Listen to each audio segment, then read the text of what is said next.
Notre rôle maintenant, c'est détecter notre lumière et en profiter au maximum. Et quand on a un plaisir ou un désir, la porte s'ouvre encore plus grand.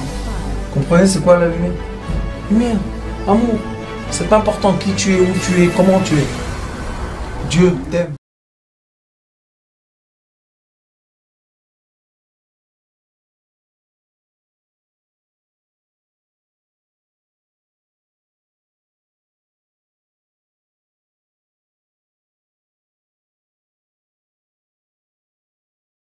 C'est Parashat Vayeshev. Qu'est-ce qui s'est passé? Vayeshev Yaakov Be'eretz Megurei Arviv Be'eretz Knaan. On va traduire ce pasouk. Et après il est écrit Ele Toldot Yaakov Yosef. Il est écrit que Yosef avait Ben 17 Shana. C'est quoi 17? 17 en hébreu. Tov. Tov, c'est le bien. Donc, d'après ce qui est écrit ici, Vayeshev, c'est s'asseoir. D'accord? Si on prend le Yud et le Vav, ça c'est 16.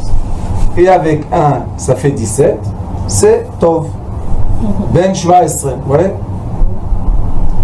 Yaakov, c'est Yaakov. Be'eretz Megurei. Megurei, c'est Gar. Oui, mais c'est Gar. Gar, c'est les 3 premiers attributs. Il y a 10 attributs, 3 premiers attributs et 7 attributs inférieurs.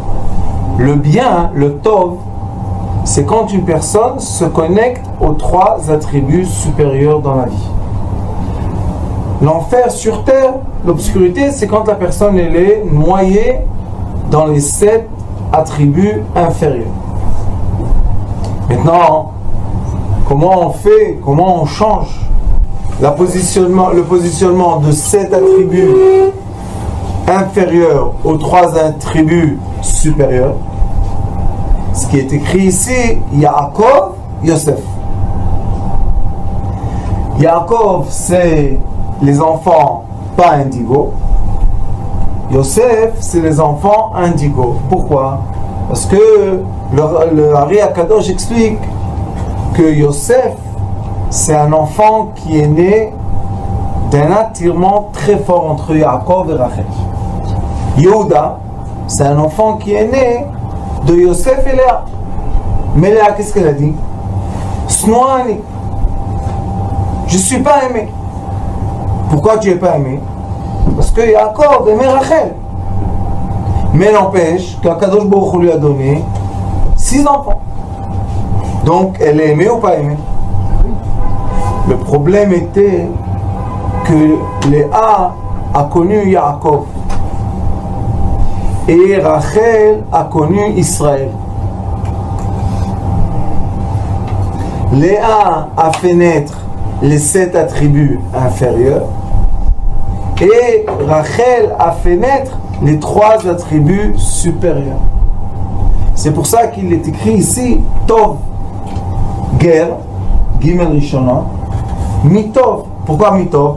Yud, Megurei, c'est Yud, Vav et Amem. Mem, c'est 2. Mi, Abayit, Mi, Makom, de l'endroit. Et le Yud et le Vav, c'est 16 et 1, 17. Donc, le être dans les 3 attributs supérieurs, ça représente le bien de l'être humain. Et être dans les 7 attributs inférieurs représente la souffrance de l'être humain. Malgré qu'on est tous nés où? En bas des attributs. Et toute notre vie, on grimpe. La question est, vers où on grimpe? Est-ce qu'on grimpe et on reste jusqu'au chesed? Que c'est très, très bien d'être dans la miséricorde. Mais être dans la miséricorde qui est dans le monde obscur, c'est avoir de la lumière dans l'obscurité. C'est bien, mais quand même l'obscurité m'entoure. Mais quand je monte dans les 3 attributs supérieurs, je suis de la lumière dans la lumière, qui est beaucoup plus agréable. Donc on a ici Vayeshev, on a Yud et Vav. Megurei, on a Yud et Vav. Aviv, c'est Av, Yud et Vav. Regardez combien de fois. Toldot Yosef, Yud et Vav. Yosef, Yud Vav, non? Saf. Vous savez c'est quoi Saf? Saf c'est la fente. La fente, Yosef, c'est la fente de quoi qui va dépasser vers le Yud et le Vav, que c'est Tov. Ben Sheva Esre, c'est Tov. Combien de fois on a Tov? Vayeshev Tov, Megure Tov, Aviv Tov, Yosef Tov, Ben Sheva Esre Tov. Nefesh, Ruach, Neshama, Chaya, Yechida. Quand l'être humain rentre lui-même dans le bien céleste de lui-même, sans prendre compte des autres, sans faire attention à ce que les autres nous disent, sans être déformé par les énergies des autres, juste rentrer dans le bien, son propre bien, ça c'est quand on est indigo. Pourquoi indigo? Parce qu'indigo c'est la couleur violette. Ce monde-là, le toit de ce monde c'est quoi? La couleur bleue du ciel. La couleur bleue du ciel, c'est la fin d'une sphère. Et le violet ultraviolet, c'est au-delà de cette sphère. Yosef, c'est Tov. C'est le Yud et le Vav. Le Yud et le Vav dans le nom céleste, c'est il y a le Yud, le Hei, le Vav, le Hei. Le Hei, c'est toujours la terre.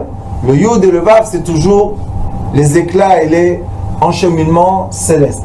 Donc on a ici une histoire qui nous explique comment une personne peut, on a vraiment une carte qui nous explique comment une personne peut suivre des pas qui vont l'emmener dans le bien. Avant que j'explique les pas, je veux juste vous dire quel est le but de ce bien. Le but du bien est Aya roe et tzon et echav batzon. Le but du bien, c'est arriver au stade des 3 premiers attributs pour être capable d'être le berger des 7 attributs inférieurs. Très très important de comprendre. C'est quoi le but du bien? Le but du bien, c'est faire du bien. Mon Rav Morichaim toujours disait, le but de la lumière, illuminer. Le but du bien, la bonté. Combien de gens vous connaissez autour de vous qui disent mais je fais toujours du bien, je fais tout ça, et tout le temps des problèmes autour d'eux. Comment tu fais du bien et il y a des problèmes autour de toi? C'est comme quelqu'un qui dit moi je suis la lumière de ma famille et tout le monde obscur. Quelle lumière de ta famille? D'accord? Alors on voit ici que le but du bien, Shaya roe et echav batzon, qu'il doit être le berger de ses frères dans le troupeau. On va retourner tout à l'heure à cette partie des psukim, mais avant on va comprendre comment arriver à ce bien. Première chose, vayeshev. La première des choses, c'est être assis. C'est quoi être apaisé? C'est quand je ralentis mon rythme et j'arrête de courir après toutes les folies qui m'entourent, je me sens bien. Il y a un accord entre je suis bien et je suis apaisé. Il y a des gens qui disent je suis apaisé, mais donc ils ne sont pas encore apaisés. Quand je dis je suis apaisé, c'est quand je suis bien d'être apaisé. Il y a des gens, par exemple, qui vont vite. Et quand ils ont un problème et ça les ralentit, qu'est-ce qu'ils disent? Ah, merci mon Dieu que j'ai été ralenti. Mais dedans, ça bouille. Qu'est-ce qu'on a? On a le cœur et la parole qui ne sont pas en accord. Non? Alors comment on peut dire que c'est du bien? C'est pas du bien. Quand est-ce qu'on est apaisé et c'est bien? Quand on est content de ralentir notre rythme. Il y a des gens que ça leur arrive après une maladie, après une perte d'argent, après qu'ils ont quitté un pays, après beaucoup de choses. Hier, j'ai rencontré un monsieur qui est venu du Brésil. Et au Brésil, il était très bien élevé, il avait beaucoup d'argent, São Paulo, tout ce que vous voulez. Il était dans la politique. Et un jour, il a compris que Dieu nous en préserve. Il y a trop de mafia et de magouilles et de balagan et tout. Il s'est pris la tête, il a dit ou je vais créer un meurtre, ou je vais en Eretz Israël. Mais comment il va aller en Eretz Israël? Il devait perdre 90% de son argent. Vous savez qu'est-ce qu'il fait en Eretz Israël? Il nettoie les hôpitaux. Il a perdu Il a perdu l'argent. Vous savez qu'est-ce qu'il a dit? Il m'a dit, j'ai gagné ma vie. J'ai plus les nerfs, j'ai plus la politique, je suis plus dans les histoires, et paye, ne paye pas, fais ça. Vous savez, les combines ici, on t'attrape, que Dieu nous en préserve. Il est où? Il est apaisé. Ça s'appelle Vayeshev. Quand est-ce que tu es apaisé? Quand tu es content d'avoir perdu pour gagner ta vie. Content. Maintenant, je lui ai dit, dis-moi, ça ne te chatouille pas dans les doigts de recommencer les affaires? Tu sais qu'est-ce qu'il m'a dit? Il m'a dit, maintenant, je ne veux plus. J'ai fait, j'ai tourné, j'ai détourné, j'ai joué, j'ai tout fait. Et maintenant, je ne veux plus rien faire. Il est apaisé. Vous voyez? Vous le dites vous-même. Pourquoi il est devenu apaisé? Vayeshev. Oui, mais Rabbani, tu savais, il y a des jeunes. Ils rentrent dans les affaires, ils font des trucs, des mabouilles, ils sont contents. Pourquoi? Tu es content de quoi? De vivre du balagan? Oui, parce qu'ils pensent qu'ils vont gagner de l'argent. D'accord? Ça fait partie de la vie. Oui, mais il y a un âge.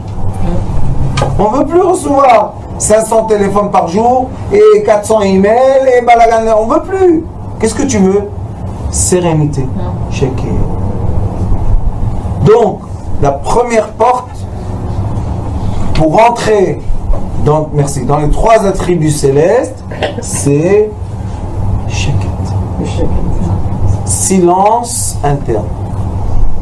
Et Rabbi Shimon Bar Yochai dans le Zohar HaKadosh Drazut, il dit Moach Shakit Shachich, que le cerveau soit en silence constamment. Quand est-ce que le cerveau est dans un silence constamment? Seulement quand je suis content d'être dans le silence. Je ne suis plus traumatisé que je ne fais pas d'affaires et que je ne fais pas bouger l'argent et que je n'ai pas des téléphones et que je n'ai pas des entrées.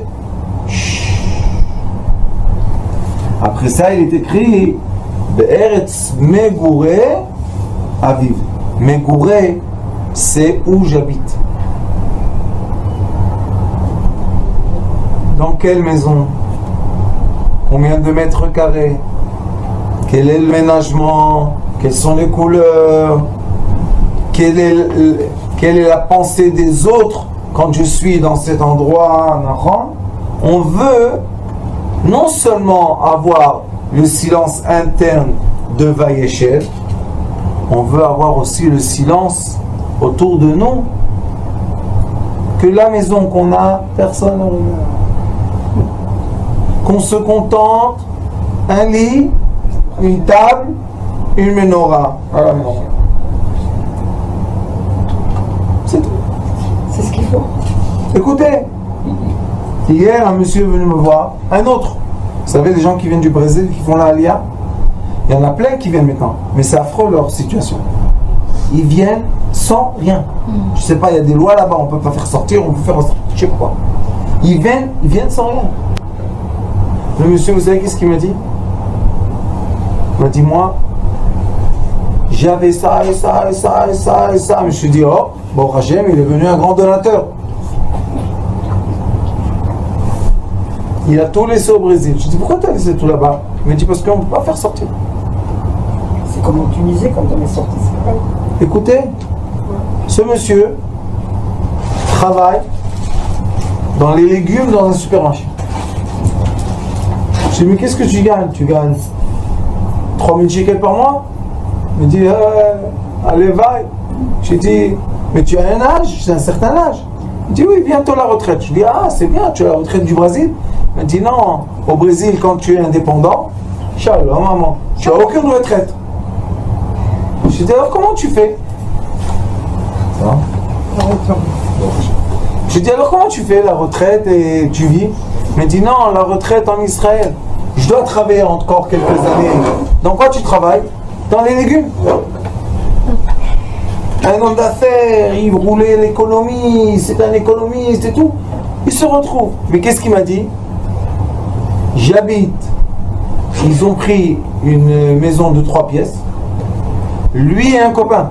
Vous imaginez à 66 ans. Et ils habitent 2 dans une maison. Qu'est-ce que c'est cette histoire-là? Et qu'est-ce qu'il me dit comme l'autre? Il me dit, mais Baruch Hashem, je suis dans mon pays. J'ai ma petite chambre. J'ai dit, eh oui, ils sont tes habits, quand même. Quelqu'un de 66 ans, il n'a pas eu des habits et des meubles. Il dit, j'ai tout laissé là-bas. Je me suis acheté ici mon costume, c'est même pas un costume, c'est un truc, mon pantalon, mes chaussures. Ça s'appelle mégouré.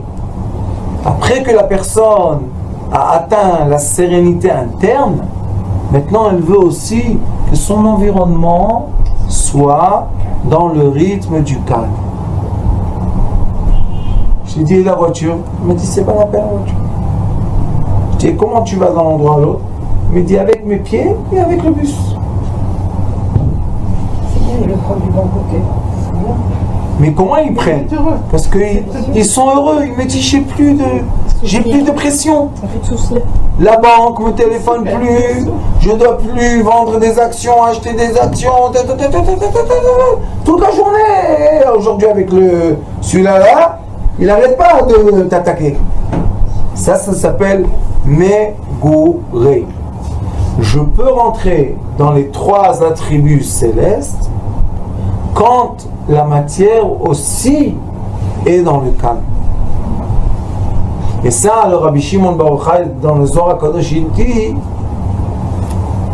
Veyate, il s'est assis, et il a souri, Vechir, Vechade, et il était content. De quoi il était content, Rabbi Shimon Bar Yochai? Il vivait dans une grotte. Exactement, c'est pour ça qu'il était content. Pourquoi? Mais Rabbi Shimon Bar Yochai, tu es Rabbi Shimon Bar Yochai. Tu peux avoir un palais, une grande maison, tu peux avoir 3 voitures. Nada. Qu'est-ce que tu cherches? Mégouré. Je cherche le silence. Todaraba. Je cherche le silence dans la matière. Le premier pas, c'est trouver le silence dans l'esprit. Le deuxième pas, trouver le silence dans la matière. Après, il est écrit Aviv. Mégouré, Aviv. C'est quoi Aviv? Aviv, c'est son père. Trouver le silence avec nos parents. Tout le monde. Pourquoi? Parce qu'on est obligé de rentrer dans le silence. De quoi? De nos proches. Être vraiment serein dans une vie, c'est pas quand on a la guerre avec mon frère, et la guerre avec ma mère, et la guerre avec ma tante, et la guerre avec l'autre, et la guerre avec l'autre. Ça, c'est pas une sérénité. Ça, c'est quoi? C'est encore quoi? Du bruit dans ma tête. Le 3e degré. Ça, je vous dis, quand on est dans le monde terrestre, pour être capable de quoi? De rentrer, d'avoir l'accès au monde céleste. On a dit. On veut être Yosef, les indigos. Les enfants indigos, il faut leur donner du silence dans l'esprit, le silence dans la matière, se contenter, et la 3e chose, le silence dans quoi? dans les relations parentales, on est obligé d'avoir aussi un silence. Si je suis encore énervé avec mes parents, si j'ai encore des angoisses avec mes parents, si j'ai encore avec mes frères et sœurs, tout ça, c'est... Mais il faut faire attention. Je parle de tout ce qui est au-delà de moi. Si j'ai pas le silence avec ces relations parentales, j'ai encore du bruit. La radio, elle n'est pas vraiment en silence. Il y a encore des petites fréquences comme ça qui m'embêtent. Après que je fais le silence avec mes parents, Be'eretz Kna'an. Comment tu arrives à ce silence, à cette sérénité? Seulement Be'eretz Kna'an. En hébreu, les Kana, ça veut dire se soumettre, pas aux autres. Non, non, non, pas aux autres. J'arrête la guerre. Être en paix avec soi. Les Kana, ça veut dire que ça y est, le drapeau blanc et les Toldot, Yaakov, Yosef. Le Yosef aussi, il a le Yud et le Vav. C'est quoi le bien de Yosef? C'est malgré que j'arrive à des frontières, à des barrières, à des limites, à des extrémités, dans l'extrémité, je suis dans le bien.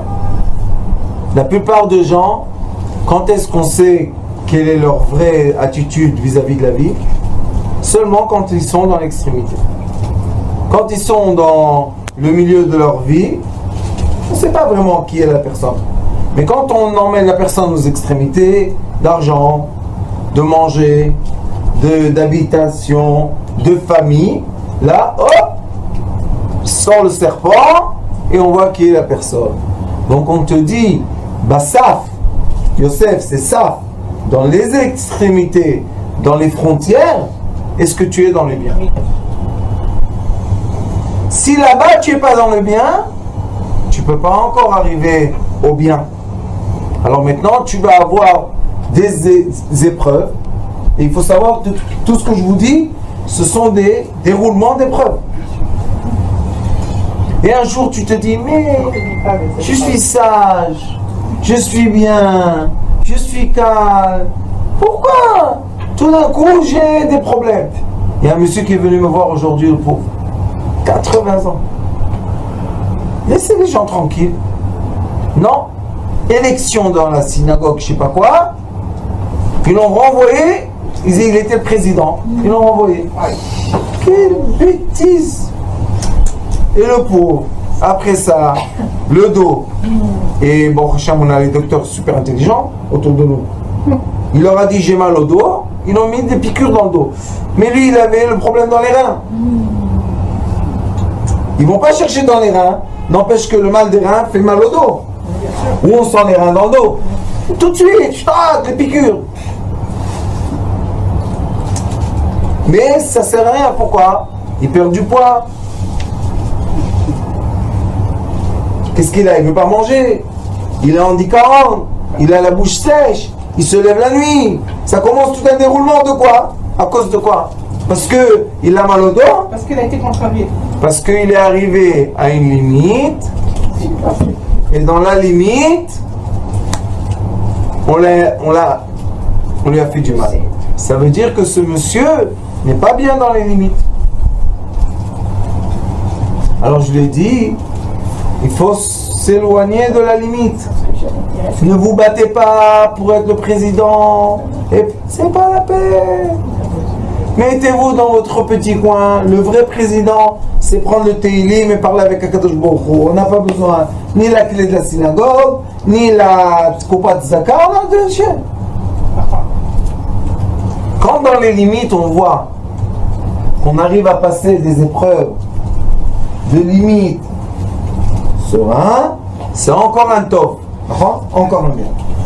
Après, il est écrit Ben 17. ça devient le fils du bien. Quand tu as passé toutes ces épreuves, Tov, Tov,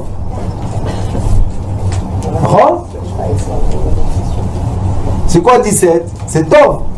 Donc on a le bien d'être apaisé dans sa tête, le bien d'être dans son entourage physique, matériel, être dans le bien. Après on a le bien d'être dans le bien avec les relations parentales.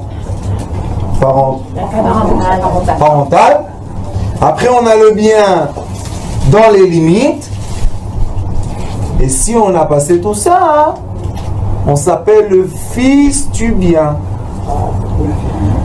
Ben, bien sûr, ça s'appelle Ben Shva Esre. C'est quoi je suis le fils de ma mère? Je le ressens. C'est quoi je suis le fils du Rav? Je le ressens. Quand est-ce qu'on dit je suis le fils de quelqu'un? Ça veut dire qu'on a les mêmes gènes. Être le fils du bien, ça veut dire que je me suis approprié les gènes du bien.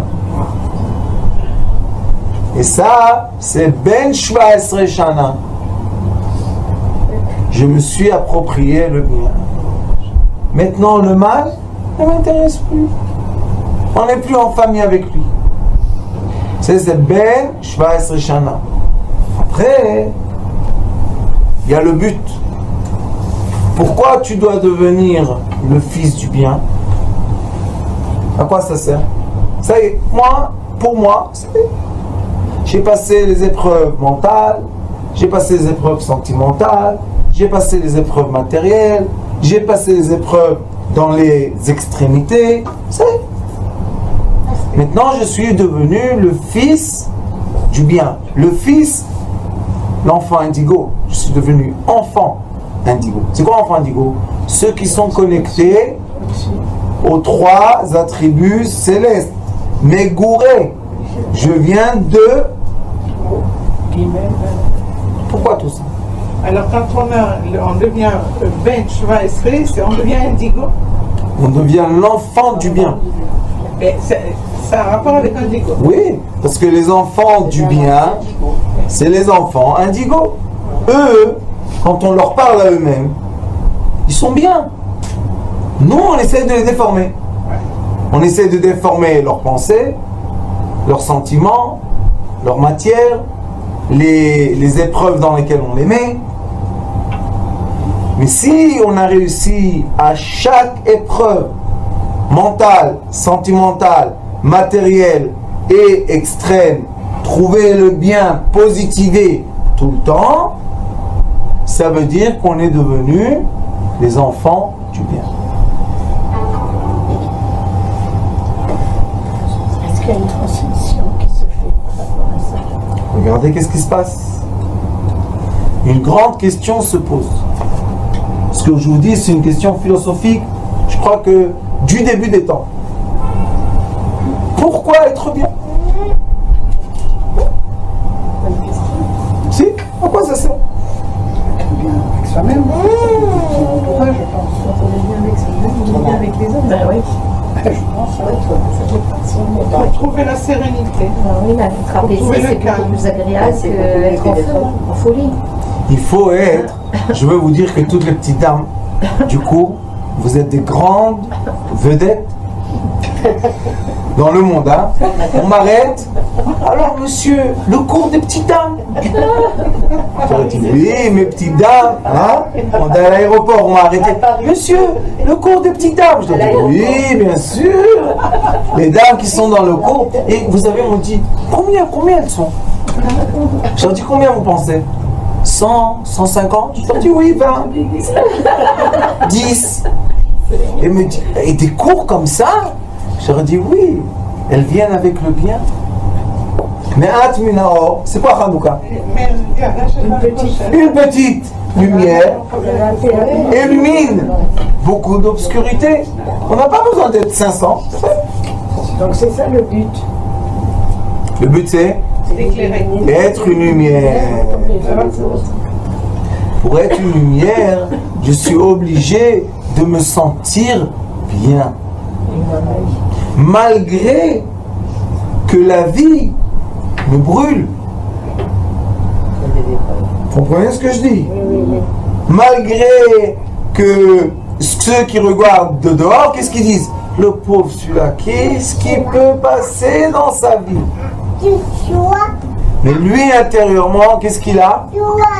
Il est dans le bien. Donc, on a tout âge, on a ça. Donc, on doit être Ben Sheva Esrei Shana. Et la question philosophique est quoi? Si je suis arrivé au sommet de l'intelligence, qu'est-ce que je choisis? Hier, il y a une jeune dame qui est venue me voir. Elle a 26 ans. Elle cherche à se marier. Magnifique. Tzadika. Elle cherche à se marier. Mais elle fait sa thèse pour le doctorat. Vous imaginez, à 26 ans. C'est une tête. Mais le problème,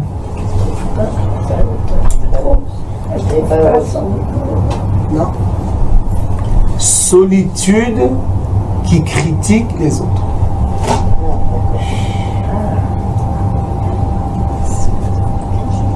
La solitude dans les sommets d'intelligence. Pourquoi on est seul? Parce qu'on critique.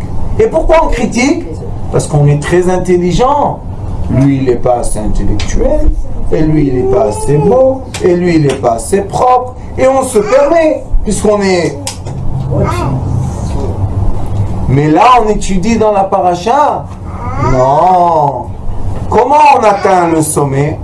Tout le temps en disant le bien, le bien, le bien, le bien. J'ai un long discours avec mon cher ami Dr Dreamer. Des années. Et on nous a une fois posé, on nous a fait une interview pour un journal, on nous a posé la question: pourquoi vous étudiez tellement de choses? On a répondu les deux la même réponse: pour aimer les autres. Pas facile. Parce qu'on peut se permettre de critiquer, de diviser, de se séparer, de juger bien sûr. Alors j'ai dit à cette gentille dame que Bezrat Hashem, j'espère lui trouver son shidour, son mazal, et la marier, parce qu'elle mérite, et lui il va mériter aussi, parce qu'elle est gentille. Mais sauf qu'elle s'est trompée un peu, en disant, si celui-là n'est pas comme ça. Alors je lui ai dit, vous savez, il faut atteindre, je lui ai dit, il faut atteindre le bien. Mais qu'est-ce qui se passe dans la Haggadah de Pessah?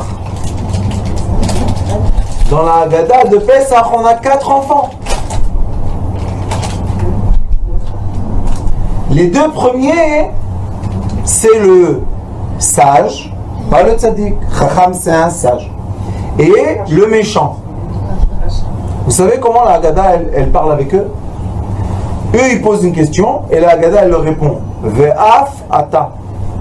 Vous emmenez la colère. Comment on peut dire sur un chacham, sur un sage, qu'il emmène de la colère? Vous savez pourquoi? Parce que lui, qu'est-ce qu'il fait? Il dit Elokeinu etrem. Il est arrivé au summum de la sagesse et il s'est séparé du peuple. Nous, les sages, nous avons notre Dieu. Et vous, les moutons, vous avez le blé. Ça, c'est la séparation. La séparation n'est pas tov. Non. C'est pas bien la séparation. L'union est le tov. Alors ici, qu'est-ce qui est écrit?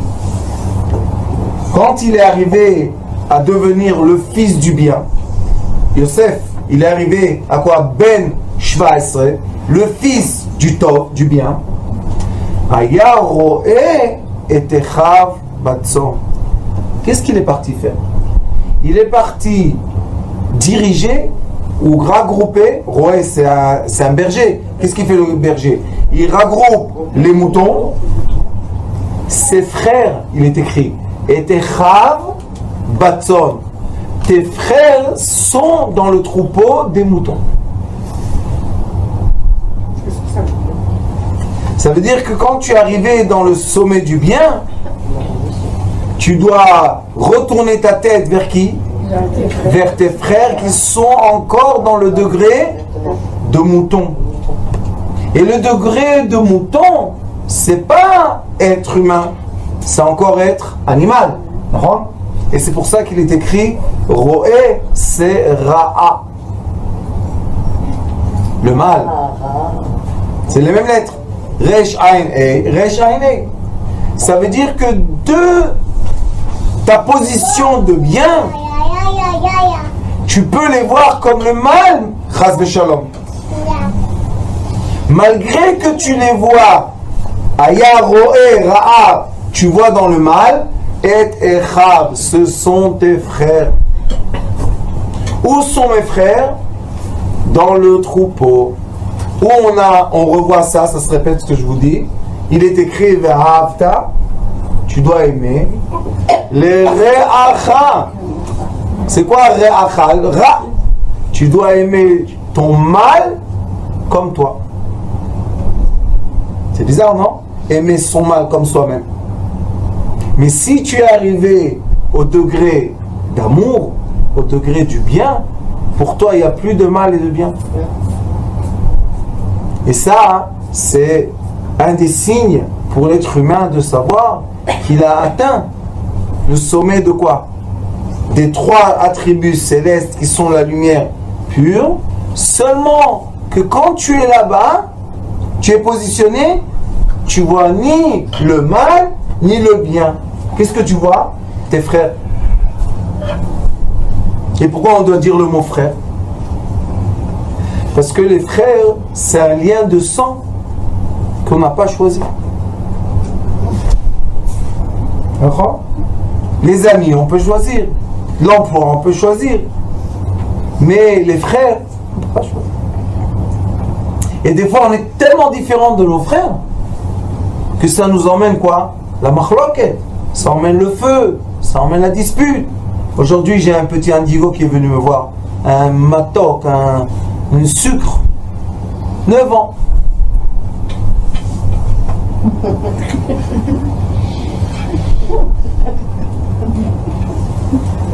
J'ai dit, dis-moi, t'es fort toi, hein? Plus fort. Je dis, c'est bien, hein? Tu frappes, hein?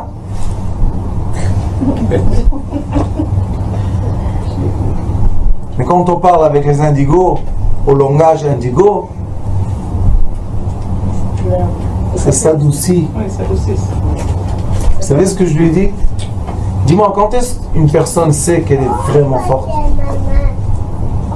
Quand elle gagne les autres ou elle se gagne elle-même? Vous imaginez un peu un enfant de 9 ans, il corrige sa grand-mère, il corrige ses parents. Oui, c'est ce qu'il dit. Il a 40 ans dans un petit corps de 9 ans. Des fois, ils ont 70 ans dans un corps de 9 ans. Alors tout le monde ne sait pas quoi faire avec lui. Quoi, il se mêle de discussions de grands, il a de quoi dire. En plus, quel est le problème? C'est qu'il dit des choses intelligentes. Alors les grands, qu'est-ce qu'ils font? Au lieu de l'écouter,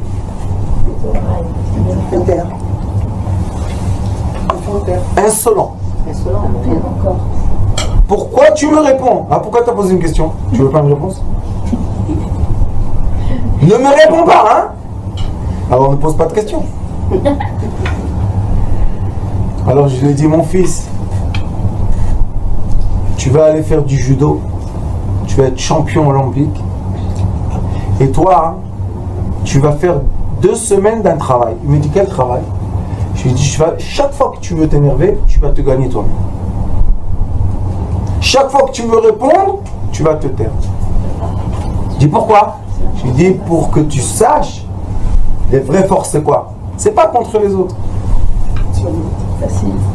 Se mettre des ennemis et se battre, c'est trop facile. Il est écrit ici, quand tu es indigo et on te permet d'être le bien, parce qu'il faut savoir, celui qui pense qu'il est spirituel et il fait du mal, c'est pas des indigos du tout. Les indigos, ce sont les biens. Ils veulent pas faire du mal. Pourquoi? Ayara'a, ils voient le mal, et Echav, ils se disent ce sont mes frères. Batson, c'est quoi Batson? Dans le troupeau.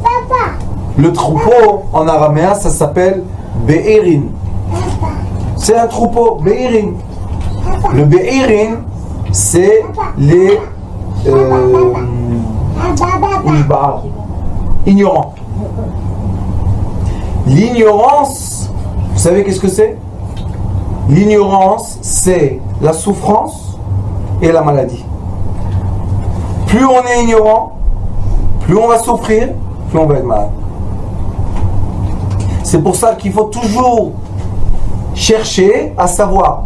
Où est le savoir? Dans les 3 attributs de racine. Le savoir n'est pas dans les 7 attributs inférieurs, puisque les inférieurs c'est quoi? C'est déjà les fruits, c'est déjà l'action. Mais où est le savoir? Dans le moi, dans le cerveau. Où est le cerveau? En dessous, au-dessus des actions. D'accord? Il est au-dessus des actions. Donc, quand on veut monter, il faut monter par l'échelle du côté droite qui va t'emmener au bien, qui va t'emmener à la connaissance que ton frère qui est le mal et le bien. Et quand on est arrivé à ce stade-là, Shakol Tov, que tout est bien, vous savez qu'est-ce qui se passe? Mon cher Rabbeinu, au début il les a appelés Tzon de Bakar. Il a dit vous êtes un troupeau, il a dit au peuple d'Israël, Tzon de Bakar, vous êtes un troupeau de bétail. Et à la fin il leur a dit Parashat Nitzavim, Va'atem Nitzavim kulchem hayom, Rashechem, Tapechem, Neshotechem. Tous, où ils sont partis les troupeaux et la bataille et où ils sont le troupeau? Il les a transformés, mon cher Rabbeinu, en êtres. Il les a tous élevés au nouveau degré de connaissance. Mais comment il faisait ça, mon cher Rabbeinu? Be'eretz Kna'an. Chaque fois qu'il y avait une dispute entre Moshe Rabbeinu et le peuple d'Israël, qu'est-ce qu'il est écrit, vous savez? Vaïpol Moshe al panav. Il s'est allé devant eux. Ils avaient peur. Qu'est-ce qui se passe, Moshe Rabbeinu? Pourquoi tu t'étales? Vous avez raison, j'ai tort. Regarde. Comment nous on a raison, t'as tort? Toi tu étais dans les cieux. Non. Si vous êtes comme ça, vous avez raison. Et moi j'ai tort. Quand on dit quelqu'un tu as raison, il ouvre les oreilles pour écouter. Quand on dit quelqu'un tu as tort, qu'est-ce qu'il fait? Il se bat avec toi. Donc, quand on se bat, on n'a pas le temps d'écouter. C'est pour ça que les grands généraux d'armée, ils ne sont pas dans le champ de bataille. Pourquoi? Ils ne peuvent pas entendre les fusils, les mitraillettes. Comment ils vont penser? Ils sont en dehors, ils regardent. Et ils prennent des décisions. Mais quand tu es dans le feu, tu ne peux pas prendre des décisions. Non? Ça, c'est garde. Garde, c'est être supérieur. C'est pas être supérieur pour prendre l'avantage des autres, pour manipuler les autres, pour faire du mal aux autres, pour diriger les autres. Non. C'est pour être le berger des autres. Les emmener à quel but? Que eux-mêmes, ils se transforment de bétail en être. Et quand, Baruch Hashem, on suit cette ligne de conduite, cette ligne de comportement, après, où on va ouvrir la Torah, on va trouver les mêmes choses. Regardez, j'ai ouvert sans faire exprès. Vayarvo, va veyut, c'est bien, tov. À vous, il faut passer. Si vous allez penser, vous allez voir. Qu'est-ce qui s'est passé? Les gens sont passés et ils ont pris Yosef en otage. Mais Yosef, c'est quoi? Tov, dans la limite. On dit, dans l'extrémité, saf, dans les limites. Va y avoir, c'est quoi? Le bien, malgré que je vais passer un changement. Malgré que je suis dans l'extrémité, je dois être dans le bien. Est-ce que j'ai le droit d'accuser quelqu'un dans ma vie de mes problèmes? Non. Quand je les accuse, je deviens quoi? De la bétail. Je deviens quoi? Un troupeau qui est mené par les autres. Mais dès que je positive les autres, qu'est-ce que je deviens? Un être. Vous allez ouvrir partout dans la Torah. Vous allez voir que d'après la science des lettres, on peut comprendre la signification profonde des psukim. Et quand on comprend la signification profonde, c'est pour s'approprier un comportement. Si on n'a pas compris que la Torah, c'est pour nous éduquer, c'est pour nous former notre âme, c'est pour nous construire pour arriver quelque part à un but, alors ça devient de l'orgueil. Et malheureusement, quand les êtres humains voient un être sage qui a de l'orgueil, ça les révolte. Quand ils se révoltent, ils quittent le bon chemin. Parce qu'ils disent ici, les bergers, ce sont des orgueilleux, ce sont des gens qui pensent à l'argent, ce sont des gens qui pensent à eux seulement. Et on a des troupeaux qui quittent la Torah. Au lieu que les gens qui se positionnent dans l'endroit qui s'appelle la sagesse, envoient de la bonté aux autres, donnent de l'amour, donnent de l'argent, donnent tout ce qu'ils peuvent. Pour faire quoi? Pour transformer le mal en frère, en bien. Parce que seulement quand c'est ton frère, quand c'est ton sang, tu veux sombrer bien. Quand c'est pas ton frère, tu réponds pas 5 fois le téléphone, les gens ne t'appellent pas. Mais quand c'est ton frère, tu peux ne pas répondre 5 ans. Il est là. Alors on a vu aujourd'hui un cheminement magnifique dans un passage qui nous dit le bien de la pensée, le bien du confort, le bien des parents, le bien dans les limites, devenir le fils du bien, pour faire quoi? Pour transformer le mal en frère, en bien. Et c'est ce qui a fait exactement Yosef Hatzadik avec ses frères, que chaque fois il leur a dit, quand ils sont venus lui dire, vous allez voir la semaine prochaine en Paracha, chaque fois ils viennent lui dire des mauvaises choses, et Yosef il leur a dit, il pleure, et qu'est-ce qu'il leur dit? Ah, Elohim a ça. C'est la volonté divine. Pourquoi vous pensez que j'ai un problème avec vous? J'ai aucun problème avec vous. Et c'est pour ça que Yosef, malgré tout ce qu'il a subi de ses frères, pendant 80 ans, c'est lui qui a nourri le peuple d'Israël. 2 fois plus que Moshe Rabbeinu, 2 fois plus que David Amelech, 2 fois plus que d'autres grands bergers. Lui, c'était le plus grand berger.